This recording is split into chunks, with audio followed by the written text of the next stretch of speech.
Please let Grandma rest here. And could you bring some water? It was a sweltering day, with temperatures reaching a scorching 110 degrees Fahrenheit. When the doorbell rang, I opened the front door to find my nephew Ezra, carrying his grandmother Patricia on his back.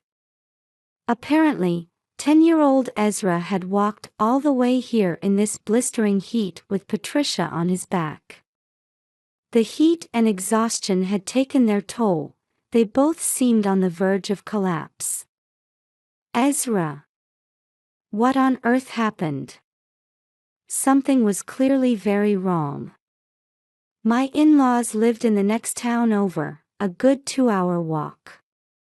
But instead of showing concern, my husband Christopher flew into a sudden rage. Ezra and Mom. What's the meaning of this? This is ridiculous. Actually, Dad and Mom. Ezra pulled a tape recorder out of his pants pocket. To our astonishment, it contained a shocking recording. After hearing Ezra out, Christopher dragged him and Patricia out of the house with a demonic look on his face.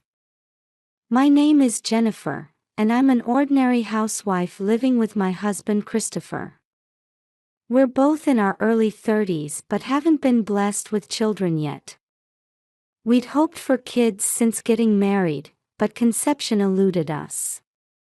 We underwent fertility treatments for years to no avail. It was a huge financial burden, and we eventually had to give up. Though heartbroken, Christopher and I had a strong marriage. I was determined to spend my life with just him. Christopher's father had already passed from illness. His mother Patricia lived with his older brother's family. Alexander was a famous appliance salesman, and his wife Olivia had been on TV as a cooking expert. They both had flashy backgrounds. Alexander and Olivia had a grade school-aged son named Ezra. We didn't see Patricia or Alexander's family often, but not having kids ourselves, Christopher and I doted on our nephew Ezra. A family funeral brought us together with Alexander's family, including Ezra, for the first time in years. Ezra, it's been a while. Look how big you've gotten. You really have changed, quite the young man now. How have you been? Ezra had grown much taller since we last saw him. He smiled shyly at our comments. Well, I have some things to help with. After a brief hello, Ezra left. He seemed busy helping his mom bring out dishes for the funeral. I guess now that he's in grade school, he's not as attached as he used to be, Christopher murmured wistfully. Ezra used to greet us with carefree smiles, but his grown-up demeanor made Christopher a little sad. Still, we were both happy to see him maturing. Oh, that reminds me, where's Patricia? You're right, I haven't seen her. I wonder what's up. Patricia still hadn't appeared when the funeral started. When I asked Alexander, he said, she's not feeling well. Just a cold. She's resting at home, no worries, Olivia added nonchalantly. Still, I'm concerned. Maybe we should visit after the funeral. No need to go out of your way. I said it's just a cold, didn't I? I'm taking care of her, so you just leave it alone. Olivia snapped. Her intensity made me back down, but I was still worried since we hadn't seen Patricia lately. Alexander and Olivia's adamant insistence not to worry felt off somehow. Actually, they acted strangely the whole funeral. They seemed to dislike Christopher and I talking to Ezra, grimacing whenever we tried to strike up conversation with him. So Ezra, how's school? Do you like studying? Well, Ezra. What are you doing? Hurry up and help out. Olivia barked. I thought I was imagining it at first, but Olivia would blatantly shoo Ezra away anytime Christopher or I spoke to him. I tilted my head in baffled confusion at her bizarre behavior. We're strict with him as part of our parenting approach. I'd appreciate it if you didn't coddle him. I told him to help with funeral tasks, so don't interfere. Olivia scolded me, face contorted. I'm sorry, I didn't know. Humph. I guess you wouldn't understand, not having kids yourself. Anyway, just leave Ezra alone, alright? Hey, there's no need to talk to her like that. Christopher bristled at Olivia's barbed words.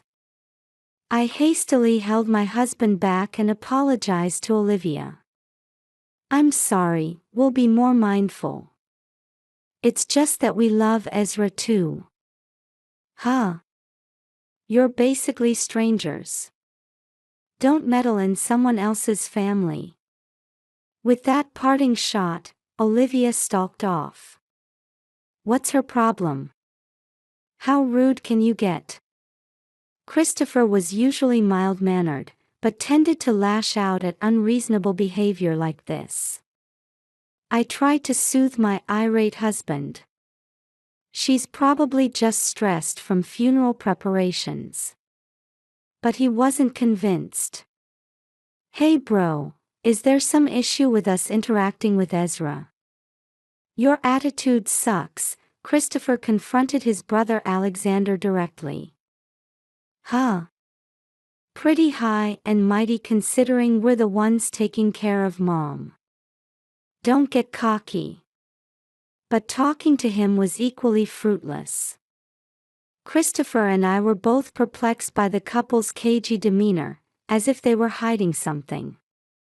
The oppressive mood persisted for the rest of the funeral until we left. Ezra's expression was gloomy as he diligently helped out. Patricia never did make an appearance. We went home still harboring unresolved frustrations. A month passed after that funeral. I happened to have an errand near my in-laws that finished early. I decided to buy some snacks and check in on Patricia and Ezra. Hello. It's Jennifer. Patricia, are you home? Aunt Jennifer. Alexander and Olivia seemed to be out at work, but Ezra, back from school, welcomed me in. What brings you here all of a sudden? Mom and Dad are at work right now. Though surprised by my unexpected visit, Ezra served tea with practiced ease. He seemed thoroughly disciplined, but almost too mature for a child. I had business nearby and thought I'd drop by. Here, I picked this up at a cake shop on the way. I handed Ezra the cake box I'd bought en route. You and Patricia both love sweets, right? Enjoy it as a snack. Oh? Where is Patricia? About Grandma, well. Just like at the funeral, Patricia was nowhere to be seen. When I asked Ezra where she was, he avoided eye contact and stammered. Suddenly, a breeze blew in from the back of the house. A window must have been open for ventilation. The wind carried a foul odor, like that of a stray dog. Hey, what's that smell? Ezra flinched at my question. I knew Patricia's room was in the back. Peering in that direction, I saw a tightly shut door at the end of the hall. A bad feeling rose in my gut, prompting me to casually stand and head towards Patricia's room. No. Mom said not to open that door. Ezra frantically blocked me, looking terrified. His expression convinced me something serious was going on. "Okay, I'm sorry. I shouldn't enter someone's room without permission." Stopping my reach for the door, I returned to the living room. Ezra was visibly relieved. When I asked about Patricia's whereabouts again, he claimed she'd gotten over her cold and was traveling with friends. But his averted gaze told me it was a lie. No matter how much I pressed though, Ezra refused to say more. "Sorry, Auntie, I have to go do the cleaning and laundry now." After a while, Ezra stood to leave. "You're doing the housework?" "Yes. It's my job since Mom and Dad are busy." "What about dinner?" "I just eat whatever's in the fridge." "That's terrible. Don't your parents come home?" My stern tone made Ezra clam up, as if regretting having said too much. His reaction solidified my conviction that something was going on in this house. "Listen, Ezra, contact me anytime if something happens, alright?" I jotted down our home address on a memo pad and handed it to him. Ezra took it with a silent nod. As I left, my eyes drifted to the back room again. I had a feeling someone was in that foul-smelling room. Could Patricia be locked in there, unable to get out for some reason? 3 days later, the unthinkable happened. Christopher and I were enjoying a rare day off together when an unexpected visitor arrived. "Ezra. What on earth happened?" Opening the door after the intercom buzzed, we found Ezra carrying Patricia on his back. My in-laws lived in the next town, a good 2-hour walk away. Apparently 10-year-old Ezra had walked here in the sweltering heat with Patricia on his back. I hurriedly ushered them inside. "Please let Grandma rest here. And could you bring some water?" The heat and exhaustion had nearly caused Ezra to pass out. Patricia was panting raggedly too. The morning news forecast a scorching high of 110 degrees Fahrenheit today. It was clearly an emergency for them to show up like this. "What's going on? Why are you here in this state? This is ridiculous," Christopher shouted, baffled by the incomprehensible situation. "Honey, calm down. Let's get them to the hospital first." Christopher hauled a nearly collapsed Ezra outside and to the car. He started the engine and loaded Ezra and Patricia in. "They obviously have heat stroke. What the hell are those two doing? How did this happen to them?" Those two, Christopher referred to, must be Alexander and Olivia. The strange behavior at the funeral, the foul smell in their house, Ezra coming for help in this heat, something was definitely going on. On the drive to the hospital, I gave Ezra and Patricia water and wiped their sweat with a towel. Patricia was still out of it, but thankfully Ezra had recovered enough to talk. "Actually, Dad and Mom." According to Ezra, about 6 months ago Olivia stopped cooking meals and Alexander started locking him out on the balcony. When he got home from school, they forced him to do chores and berated him if it wasn't up to par. They started mistreating Patricia the same way, tying her to the bed so she couldn't leave her room and blasting the heat in the middle of summer. The stench in their house was indeed coming from Patricia's room. Denied even showers, she was imprisoned there. In the daily 100-degree F+ temperatures, it must have been hellish. Dad and Mom suddenly said they didn't need to be nice to Grandma anymore. "What do you mean by that?" I asked. Ezra pulled something out of his pants pocket. It was an old tape recorder. Grandma gave this to me a while back. I kept it because it was fun to play with, like a toy. Uncle, Auntie, listen to this. Ezra pressed play. We heard a conversation between Alexander and Olivia. I got her to make me the insurance beneficiary, so we don't need Mom anymore. Putting up with taking care of your mother was worth it. Ugh, I wish she'd hurry up and get sick already. Oh, I know, lock her up with the heat on and she'll get heat stroke. Should we try that? Ooh, now there's an idea. Let's do it. Hearing their exchange made my stomach turn. Those two neglected Mom this whole time, then suddenly offered to care for her. I knew something was fishy. Christopher's face twisted bitterly. A few years ago when my father-in-law passed and the family gathered, it was Alexander and Olivia who volunteered to look after Patricia. At first they treated her kindly, but it was a ploy to gain her trust and get themselves designated as beneficiaries on her insurance. After making Alexander the beneficiary, they put their plan to end Patricia's life into action. So that's what it was. Damn it, if only I'd realized sooner. Normally mild-mannered Christopher was seething. Now we understood why Alexander and Olivia had locked Patricia up.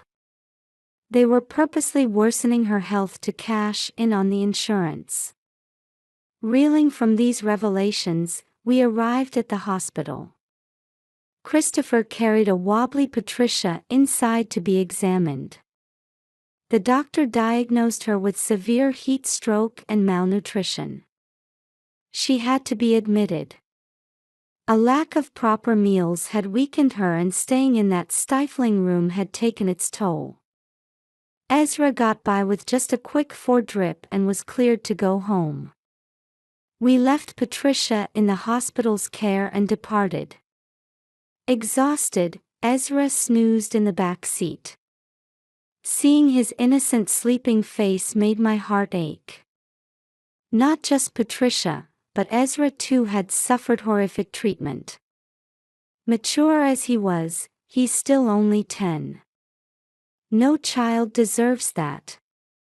Those bastards. I'll never forgive this.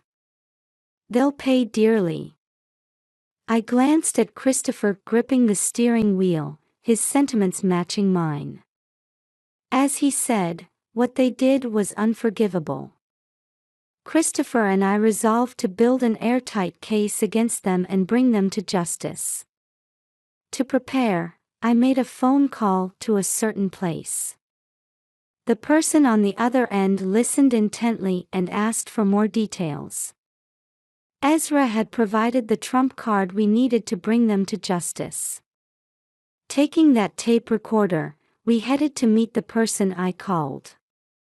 After finishing our business there, we got back in the car and drove to Alexander and Olivia's house. You too. You're the ones who took Mom and Ezra. What the hell are you thinking? Alexander stormed over, shouting angrily when he spotted us. You're the crazy ones. Why did you do that to Mom and Ezra? Christopher glared back defiantly. What are you talking about? The kidnappers have some nerve acting self-righteous. Kidnapping? No. Ezra came to our house of his own free will. It took courage, but he was trying to protect his grandma. A 10-year-old walking 2 hours in this heat is not normal. Ezra. What were you thinking, running off like that? This happened because you stuck your nose where it doesn't belong. Ezra flinched at his mother's furious voice. I stopped Olivia as she tried to grab Ezra's hand, her face a mask of rage. Stop it, can't you see that Ezra doesn't want to? More importantly, shouldn't you be worried about your child's health first? Ezra nearly had a heatstroke. Huh? What are you going on about? You're not even his mother. This doesn't concern you. Says the woman who can't even have kids. Olivia openly mocked me. Normally I'd let it slide to keep the peace, but not today. I couldn't back down. You're right, I'm not Ezra's mom. But I can't send Ezra back to you. You're unfit to be a mother. As I spoke, Ezra left Olivia's side to hide behind me. Ezra! What are you doing? Get over here right now. No. I'm not going back to mom and dad anymore. For the first time, Ezra outright rejected his parents. Hearing this, Alexander and Olivia grew even angrier. You ungrateful brat. Who do you think raised you? You treated me like a slave. I hate you. Ezra sobbed, yelling accusations at his mother. His attitude made it clear he'd suffered horribly. You two put him up to this, didn't you? How dare you take my child and pull this crap? Shocked at being spurned by her son, Olivia redirected her rage at us. I'll sue you for kidnapping, just wait. Their hysterical shrieks were loud enough for the neighbors to hear. But I couldn't falter now. Patricia and Ezra's lives were at stake. You're the ones who'll be sued. We know everything you did to Patricia and Ezra. Huh? We didn't do any dash. Don't lie. They tried to play dumb, but their demeanor was clearly shaken. You two are the reason they're so frail. This is straight-up abuse. Ha! Spewing accusations with no proof. Alexander had the gall to laugh, claiming we lacked evidence. Olivia snickered beside him. Too bad, but we do have proof. This. I pulled out the tape recorder from my purse. What's that? Empty threats won't work. They still looked smug. But that smugness would soon vanish. I played their conversation from the tape recorder Ezra gave me. Hearing it, the color drained from their faces. They never dreamed they'd been recorded. When did you, how? Ezra bravely got evidence of your scheme. Ezra did. Damn brat. Give me that. Alexander lunged at me. Let go. He was desperate to take the recorder, using immense force. I resisted but couldn't overpower him. He wrenched it from my grasp. You'll pay for interfering. I won't forgive this. Christopher stepped between me and Alexander's murderous glare. Stop adding to your crimes. Don't you dare hurt my family. I held Ezra protectively, backing away from Alexander. You ruined my plan, you bastard. Alexander raised his fist to punch Christopher. Hey, cut it out. But then someone intervened. Why are the police here? Alexander and Olivia were thrown by the officer's sudden appearance. I had called them in advance. They must have deemed it an emergency, acting immediately on my report. This is a misunderstanding. We didn't do anything. That's right. Ezra, tell these people nothing happened. Say it. Olivia pleaded desperately. But Ezra turned to the officer and said, Mr. Policeman, they put Grandma in the hospital. Please arrest them. Ezra. You'd betray your own parents. Take that back right now. We're innocent. They shrieked denials of their misdeeds. Wait, if I break this. Alexander took the tape from the recorder I'd been holding and smashed it on the ground, crushing it under his heel. The tape shattered. He cackled triumphantly. What now? No evidence. We're innocent. The tape was indeed too mangled to play. But Alexander and Olivia were forgetting one thing. Unfortunately, that's not the only copy of the recording. What? What do you mean? Sorry you went to the trouble of destroying it, but we already made copies of that audio. Breaking this tape doesn't get rid of the evidence. We had submitted copies of the tape's contents to the police. Then, we're going to jail. You'll have plenty of time to reflect. They were hauled into the patrol car, resisting to no avail. They kept crying and insisting they were innocent until they were out of sight. But the police wouldn't go easy on them even if they denied it. With the irrefutable evidence from the tape recorder, convicting them would be simple. Is it over? They won't take me away again. Ezra looked up at me, his expression anxious. That's right, it's okay now. I won't let anyone hurt you ever again, no matter what.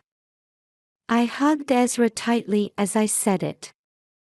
Afterwards, the police conducted a search of my in-laws' house. Their investigation revealed the harassment and imprisonment of Patricia by Alexander and Olivia. The couple was arrested on charges of unlawful confinement and neglect by a guardian. During police questioning, Alexander and Olivia confessed to appallingly selfish motives. Putting on a friendly face in public was so stressful.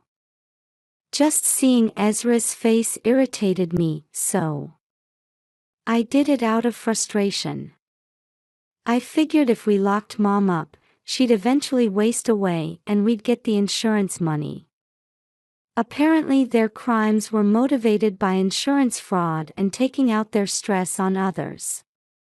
If Ezra hadn't mustered the courage to act then, the worst could have happened. Alexander and Olivia's arrest made major headlines.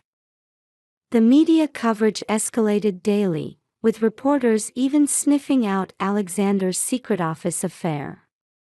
Allegedly, as soon as he got Patricia's life insurance payout, Alexander planned to ditch Olivia and Ezra to remarry his mistress. Olivia, for her part, tried to pin the blame on her husband in court. My husband threatened me into reluctantly cooperating. I didn't really want to do those things. Please believe me. Olivia tearfully appealed to the judge, but was ultimately found guilty. Given the severity of their offenses, they'll likely be serving lengthy sentences. Hearing the verdict, Christopher and I both breathed sighs of relief. Afterwards, we took Ezra in to raise as our own. Patricia was so weakened, she had to remain hospitalized for a while. But with encouragement from Ezra, she recovered enough to be discharged. The house where Ezra and Patricia used to live with my in-laws was put up for sale. They said they never wanted to return to that place full of bad memories. Luckily, it was in a popular area and quickly found a buyer. Using that money, we built a new home and began our life as a family of 4 with Patricia and Ezra. The breeze flows nicely through here, Patricia remarked, sipping coffee in the bright living room facing the garden. She had been skin and bones living with Alexander and Olivia, but now her cheeks were full and rosy. Recently she started going to the neighborhood senior center a few times a week. She seems to be enjoying herself and making friends her age there. I'm home. What's for snack today? I'm starving. Ezra came bounding into the living room after school, his footsteps resounding. There's no trace of the grown-up yet listless air he had before. He recently took up baseball.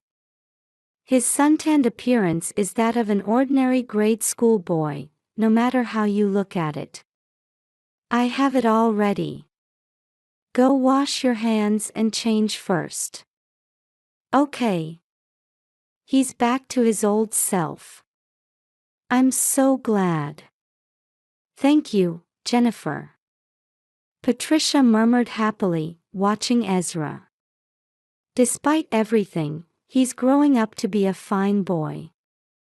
If Ezra hadn't come to us with Patricia that time. The thought still sends chills down my spine. Ezra has started calling me Mom and Christopher Dad. We'll all watch over him as a family from now on. That's what I vow, seeing Ezra beam that radiant smile as he munches his snack.